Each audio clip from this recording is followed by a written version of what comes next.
Breaking news చూస్తున్నాం. BRS పార్టీతో పొత్తు పెట్టుకునేందుకు పావులు కదుపుతుంది భారతీయ జనతా పార్టీ అంటూ ఆసక్తికరమైనటువంటి వ్యాఖ్యలు చేశారు మాజీ మంత్రి మల్లారెడ్డి.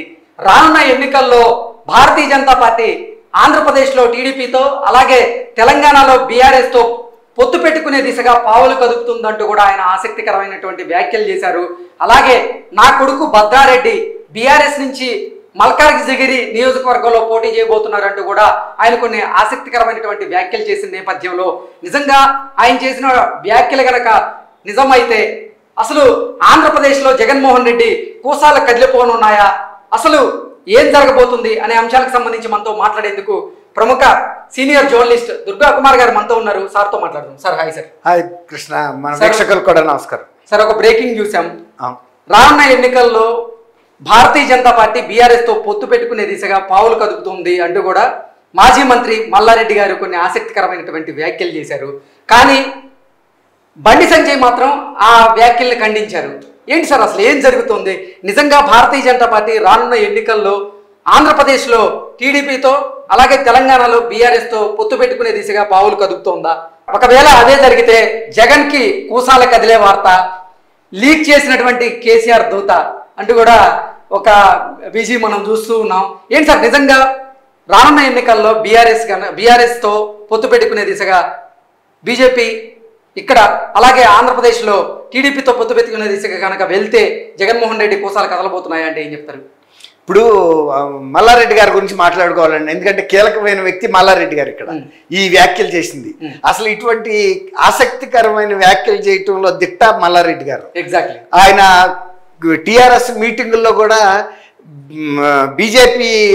బీఆర్ఎస్ అధినేత కేసీఆర్ని కేటీఆర్ని కూడా చాలా నవ్వుల్లో ముంచెత్తేవాడు. వాళ్ళ గురించి ఆయన చెప్పే పొగడతలు వింటే వాళ్లే కితకిత మలుపులు తిరిగిపోయేవాళ్ళు, మిల్కులు. అంటే అట్లాంటి ఒక చతురోక్తి ఉన్న వ్యక్తి మల్లారెడ్డి గారు. అసెంబ్లీ చిట్చాట్ జరుగుతున్నది, అదే వ్యాఖ్యలు చేస్తాడు. అది స్పెషలిస్ట్ ఇలాంటి క్రియేట్ చేయటంలో నంబర్ 1. ఆయన వాళ్ళ అబ్బాయిని పోటీ చేయిస్తున్నాడు భద్రారెడ్డిని కూడా. అది కూడా పార్టీ అధిష్టానం అనుమతి ఉందో లేదో ముందైతే లీక్ చేసి పడేసాడు. చేసేయటం ద్వారా బట్టకాల్చి మీదేసినట్టు వాళ్ళని ఇచ్చేసినట్టు అయింది, బ్లాక్ చేసినట్టు అయింది. అర్థమైందా? అలాంటి అట్లా చాలా తిట్ట. అసలు కేటీఆర్ గారు ఎంత నవ్వుకునేవాడో మల్లారెడ్డి గారు మాట్లాడుతుంటే సభల్లో, వాళ్ళ పార్టీ మీటింగుల్లో కానీ బహిరంగ సభల్లో కానీ. మల్లారెడ్డి గారు ఒక లైటర్ వెయిన్ లో వెళ్తాడు కానీ బట్ క్యాలిక్యులేటెడ్ పర్సన్. ఆయన చాలా చిన్న స్థాయి నుంచి ఇవాళ దేశంలోని అత్యున్నతమైన సంఖ్యలో ఉన్న విద్యా సంస్థలు, అన్ని ప్రొఫెషనల్ విద్యా సంస్థలు, ఏదో BA BCom లాంటి కాలేజీలు కాదు, మెడికల్ కాలేజీలు, పెద్ద పెద్ద హాస్పిటల్స్, తర్వాత మంచి ఇంజనీరింగ్ కాలేజెస్, డీమ్డ్ యూనివర్సిటీస్ ఉన్న వ్యక్తి మన నియోజకవర్గంలో. అయితే మల్లారెడ్డి గారి వ్యాఖ్యల్ని ఎవరు కూడా సీరియస్ గా తీసుకోరు. బీఆర్ఎస్ వాళ్ళు కూడా తీసుకోరు, ప్రజలు కూడా తీసుకోరు. కానీ ఆయన నవ్వుతా చేసినప్పటికీ కూడా ఆయన రాజకీయ ప్రయోజనాలు, ఆయన స్వప్రయోజనాలు, తర్వాత ఆయన కుటుంబ ప్రయోజనాలు అన్ని ఇమిడ్చి మాత్రం చేస్తాడు. ఆయన తెలివి తక్కువగా చేసినట్టు బోళాగా అనిపిస్తారు. మాజీ మంత్రి మల్లారెడ్డి వ్యాఖ్యల వెనక ఆయన ఉద్దేశం ఏంటి? ఏ ఉద్దేశంతో ఆయన ఇటువంటి వ్యాఖ్యలు చేసి ఉండొచ్చు? నేను చెబుతున్నా కదండి, ఇప్పుడు ఇంకా ఎన్నికల్లో ఎవరికి సీట్లు ఇస్తారు, ఎట్లా ఇస్తారు అనేది ఇంకా ఏం తెలవలా. కానీ ఇవాళ ఆయన ఏంటంటే వాళ్ళ అబ్బాయిని పోటీ పెట్టదలుచుకున్నాడు. ఇప్పుడు ఒక బోళాగా ఒక వ్యాఖ్య చేసేసాడు అనుకోండి, దీన్ని బీఆర్ఎస్ బహిరంగ ఖండించలేదు. ఒక రకంగా ప్రజల్లో దీన్ని తీసుకెళ్లాడు వార్తని, భద్రారెడ్డి కంటెస్ట్ చేస్తాడు మల్కాజ్గిరిలో అని. కొంత జనంలోకి అది పెనెట్రేట్ అయిన తర్వాత విత్డ్రా చేయటం కూడా కష్టం. బీఆర్ఎస్ కూడా ఇవ్వాల్సిన పరిస్థితులు పడిపోద్ది. అట్లా ఒక రకంగా కమిట్ చేయించినట్టు అవుతుంది. అందులో ఇట్లాంటి అట్లా ఆయన పైకి ఎంత బోళాగా కనిపిస్తాడో అంత క్యాలిక్యులేటెడ్ మనిషి. ఆయన పూర్వకాలంలో అంజీ గారిని ఉండేవాడు, చీఫ్ మినిస్టర్ గా చేశాడు, సెంట్రల్ క్యాబినెట్ మినిస్టర్ గా చేశాడు. నేను 6 అణాలకు కూలీనని చెప్పేవాడు. నిజమే, ఆయన అప్పట్లో ఆల్విన్లో చేశాడంట నిజాం టైంలో. కానీ ఆయన తర్వాత ఒక ఆంధ్రప్రదేశ్ ముఖ్యమంత్రులుగా ఎంతమంది చేసినా అంజీ గారిని ఇప్పటికీ కూడా ప్రజలు గుర్తుపెట్టుకుంటారు. ఎందుకంటే ఆయన పెద్ద చదువు లేదు, ఆయనంతా కామన్ సెన్స్తో మాట్లాడతాడు, చెలోక్తిగా మాట్లాడతాడు. కానీ దాంట్లో అర్థం ఉంటుంది. ఆయన చేసే నిర్ణయాలు ప్రజలకు ఉపయోగకరంగా ఉంటాయి. ఏసీ రూముల్లో కూర్చుని చేసే మనిషి కాదు ఆయన. ఒక సామాన్య మానవుడికి మనం తీసుకునే నిర్ణయం ఎంత బెనిఫిట్ చేస్తా అనేది అట్ట ఆలోచిస్తాడు. ఆయన మీద అలాంటి బోల్డ్ జోకులు కూడా ఎన్నో వచ్చినాయి. అయినా కూడా ఆయన ప్రజల గుండెల్లో గూడు కట్టుకుపోయాడు. ఎన్టీఆర్ గారికి వచ్చినంత మంది కన్నా కూడా ఆయన చనిపోయినప్పుడు వచ్చారంటే ఇక మీరు అర్థం చేసుకోండి ప్రజల్లో ఆయనకి ఎట్లాంటి ప్రజల గుండెల్లో ఆయన స్థానం ఎలా ఉందనేది. మల్లారెడ్డి కూడా పైకి హైలీ క్యాలిక్యులేటెడ్ బిజినెస్ పర్సన్ అండి. ఇప్పుడు రేవంత్ రెడ్డి గారిని కూడా ఎన్ని బూతులు తిట్టాడో మీరు చూశారు. అసలు ఆయన తిట్టినంత బూతులు ఛాలెంజెస్ ఎవరు చేయలే. మళ్ళీ వాళ్ళు వెళ్ళిపోయి రేవంత్ రెడ్డి గారు పొట్టలో తలబెట్టి తమ్ముడు మన ఇద్దరం తిట్టుకున్నది ఏదో అది అక్కడికే కానీ గుండె రాక తీసుకోవద్దని చెప్పగలిగినంత చతురుడు. సార్ ఈయన బీఆర్ఎస్ లో ఉన్నారు కాబట్టి రానున్న పార్లమెంట్ ఎన్నికలో నా కొడుకు మల్కాజ్గిరి పార్లమెంట్ నుంచి పోటీ చేయబోతున్నారని చెప్తే ఒక అర్థం ఉంది. కానీ అసలు భారతీయ జనతా పార్టీ బీఆర్ఎస్ తో పొత్తు పెట్టుకునేందుకు పావులు కదుపుతుంది అంటే కూడా వ్యాఖ్యలు చేయడం వెనక ఆయన ఉద్దేశం ఏంటి? అసలు ఆయన ఉద్దేశం అంటే ఆయన విష్ఫుల్ థింకింగ్ మనసులో ఆయనకి అది ఉంది. బీఆర్ఎస్ కనుక బీజేపీ కలిసి పోటీ చేస్తే ఇప్పుడు నా దగ్గర 5 పైసలు ఉంది, మీ దగ్గర 95 పైసలు ఉంది సపోజ్. ఇప్పుడు నేను మీతో పార్ట్నర్షిప్ కలవాలనేది నా విష్ఫుల్ థింకింగ్. అంటే బీఆర్ఎస్ నేతలందరూ కూడా అదే విషతో ఉన్నారంటారా? బీఆర్ఎస్ అందరు నేతలకి మల్లారెడ్డి గారికి ఉండా, కేసీఆర్కి ఉందా, కేటీఆర్కి ఉందా అంటే మనం చెప్పలేము. మల్లారెడ్డి గారు ఒక డిఫరెంట్ పర్సన్. ఆయన ఏదైనా అంటే కూడా వాళ్ళు మల్లన్న అని నవ్వుకుంటారు తప్ప ఈయనలో ఏదైనా కుట్రకోణం ఉంది లేకపోతే స్వార్థంతో చేశాడని కూడా వాళ్ళు అనుకోరు. అట్లాంటి వ్యక్తిత్వం అయింది. లైటర్గా మాట్లాడతాడు కానీ బట్ ప్రతిదీ ఒక అర్థవంతంగా లోన ఒక ఆలోచన ప్లానింగ్ అనేది అయితే ఉంటుంది ఆయనకి. అట్లా వాళ్ళ అబ్బాయిని ఆ నియోజకవర్గం నుంచి ఒక రకంగా సజెషన్ ఇచ్చాడు అనుకోరాదు. ఓకే, హైకమాండ్కి బీఆర్ఎస్కి మేము పోటీ చేస్తాము అనేది ఆయన టోపీ రింగ్లోకి ఇసిరాడు. అసెంబ్లీ చిట్ చాట్లో మల్లారెడ్డి గారి వ్యాఖ్యల్ని బండి సంజయ్ ఖండించారు.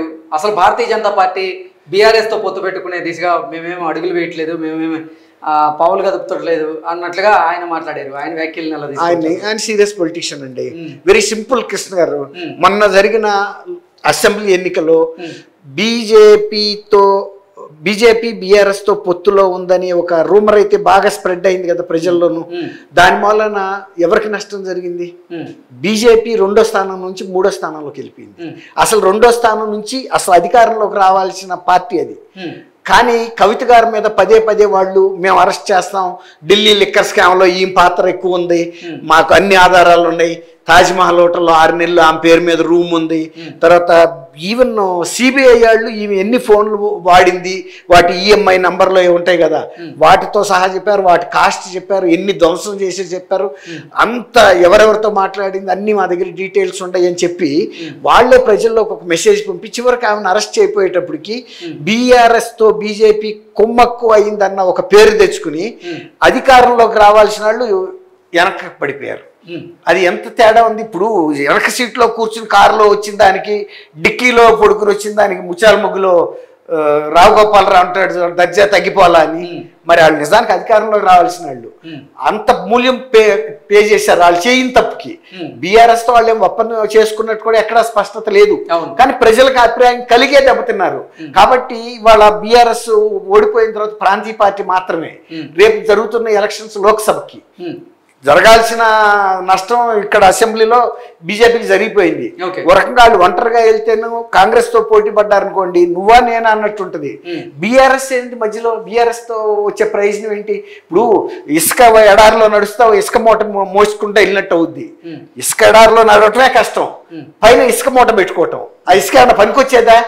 1 కిలోమీటర్ తీసుకెళ్తే అక్కడ ఇసుక ఉంటుంది. అంటే నేను ఎందుకు చెబుతున్నానంటే బీఆర్ఎస్ కనుక బీజేపీని ఎత్తికెత్తుకుంటే ఈ ఎన్నికల్లో జరిగేది బీజేపీకి నష్టం తప్ప లాభం కాదు. ఒక రకంగా ప్రాంతీయ పార్టీలకి లోక్సభలో ఎవడు ఓటేయడండి. ఈయన వెళ్ళి అక్కడ ఏం చేస్తాడు బీజేపీకి. ఓకే సార్, కొంచెంసేపు తెలంగాణ విషయాన్ని పక్కన పెడితే ఆంధ్రప్రదేశ్ లో కనుక నిజంగా భారతీయ జనతా పార్టీ టీడీపీతో పొత్తు పెట్టుకుంటే జగన్మోహన్ రెడ్డికి ఇక అంటే షాక్ తప్పదా అంటే ఏం చెప్తారు? తప్పదనే చెప్తాను. ఇప్పుడు బీఆర్ఎస్ ఇప్పటికి లాంటి వార్తగా అయితే ఇప్పుడు ఎందుకు చెప్తానంటే ఆ మాట బీజేపీకి అక్కడ ప్రజాబలం ఉందని కాదు, ఎన్నికలను కనుక పగడ్బందీగా తొక్కిపెట్టి నిబంధనల ప్రకారం చేస్తే దొంగ ఓట్లు రిగ్గింగ్లు ఇవన్నీ జరగకుండా, అక్రమాలు జరగకుండా, లిక్కర్ పంపిణీ జరగకుండా, నగదు పంపిణీలు జరగకుండా, బెదిరించి ఓటర్స్ని ఓటింగ్లు చేయించుకోకుండా చేయగలిగితే అది ఖచ్చితంగా తెలుగుదేశానికి అడ్వాంటేజ్. ఇప్పుడు ఎందుకంటే తెలుగుదేశానికి ఫేవర్గా ఉంది అక్కడ వాతావరణం. దీనికి వైఎస్ఆర్సీపీకి వ్యతిరేకంగా ఉంది. ఎందుకంటే ఎప్పుడైతే తెలంగాణలో బీఆర్ఎస్ ఓడిపోయిందో, ఇంత మేము మంచి చేసిన పార్టీ కూడా ఓడిపోయినప్పుడు మనం ఎందుకు ఇట్లాంటి పార్టీని సపోర్ట్ చేయాలనేది వాళ్ళు కూడా నిర్ణయించుకున్నారు. తర్వాత గత ఎన్నికలో 2019లో బీఆర్ఎస్ బ్రహ్మాండమైన సపోర్ట్ ఇచ్చింది అన్ని విధాల. ఇప్పుడు ఇక్కడ బీఆర్ఎస్ అధికారంలో లేదు, ఆయనే ఇరగబడి పడిపోయినప్పుడు ఇవాళ జగన్మోహన్ రెడ్డి నిలబెట్టగలిగే శక్తి ఆయన దగ్గర లేదు. కాబట్టి ఇవన్నీ కూడా వ్యతిరేకం. తర్వాత షర్మిల గారు రావటం, టీడీపీ జనసేన ఎన్నికల్లో కూటమిగా ఏర్పడటం, దానికి బీజేపీ బ్లెస్సింగ్స్ ఇవ్వటం. బీజేపీ ప్రజాబలం లేకపోయినా ఎన్నికల నిర్వహణలో ఖచ్చితంగా చేయగలిగే శక్తి కేంద్రానికి ఉంది, కేంద్ర ఎన్నికల సంఘం పోలీస్ మేనేజ్మెంట్ లో. అప్పుడు అది డిసడ్వాంటేజ్ అవుతుంది ఈయనకి అన్ని విధాలా కూడా. ఇప్పుడు ఏంటి, పక్క రాష్ట్రం నుంచి వస్తున్న పెద్ద సహాయం కోల్పోయాడు. తర్వాత ఏమో ఎన్నికల్లో గతంలో చేసిన అక్రమాలు చేయడానికి అవకాశం లేకుండా ఉంది, కేంద్రం పట్టు బిగిస్తుంది. రెండోది, సొంత చెల్లెలే వచ్చి కుటుంబంలోనే ఇన్ని అకృత్యాలు చేసిన మనిషి పిచ్చోళ్ళారా మీకేం చేస్తాడరా ఈయన ఇట్లాంటి ద్రోహి అని చెల్లెలు చెబుతుంది. వాళ్ళే వచ్చి వాళ్ళ కింద చెల్లెలు గతంలో ఎంత త్యాగం చేసిందో ఆంధ్రప్రదేశ్ ప్రజలకు తెలియదేం కాదు. తర్వాత వివేకానంద రెడ్డి గారు మర్డర్ కేసు గురించి తెలియనాడు ఎవడు లేడు. తర్వాత అన్ని వర్గాల మీద దాడి వాళ్ళు చూశారు. తర్వాత ప్రతిపక్ష నాయకుడు చంద్రబాబు నాయుడు గారిని కూడా అరెస్ట్ చేయడం చూశారు.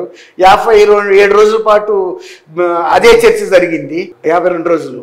తర్వాత వచ్చేసి మళ్ళీ ఇంకోటి ఏంటి, అవినీతి, రాజకీయ అవినీతి చంద్రబాబు ఎక్కువ చేశాడా లేకపోతే ఈయన చేశాడా అనే దాని మీద చర్చ జరిగింది. ఇలా ప్రతిదీ కూడా ఆయనకి ప్రతికూలమైనటువంటి వాతావరణం తనే తెచ్చుకున్నాడు. రెండోది, బీజేపీ అభిమానాన్ని ఎలా కోల్పోయాడంటే, అరెస్ట్ చేసిన చంద్రబాబుని సిఐడి అయితే కేంద్ర ప్రభుత్వం బీజేపీ ప్రభుత్వం అరెస్ట్ చేసిందని చెప్తే వాళ్ళకి మీద తెలుగు ప్రజలందరూ గుర్రయ్యారు. ఆ రకంగా నష్టం కూడా పోయింది. ఎప్పుడు కూడా జాతీయ పార్టీలు ఏ రాష్ట్రాల్లో కూడా ఒక రాష్ట్రాలు కోల్పోయే పరిస్థితి ఉండదు. 2 రాష్ట్రాల్లో వ్యతిరేకత వచ్చింది. మూడోది, పాక్షికంగా కర్ణాటకలో వచ్చింది, పాక్షికంగా తమిళనాడులో వచ్చింది, ఇంకా కొన్ని పాకెట్స్లో మధ్యప్రదేశ్లో కూడా తెలుగు వాళ్ళు ఉన్నారు.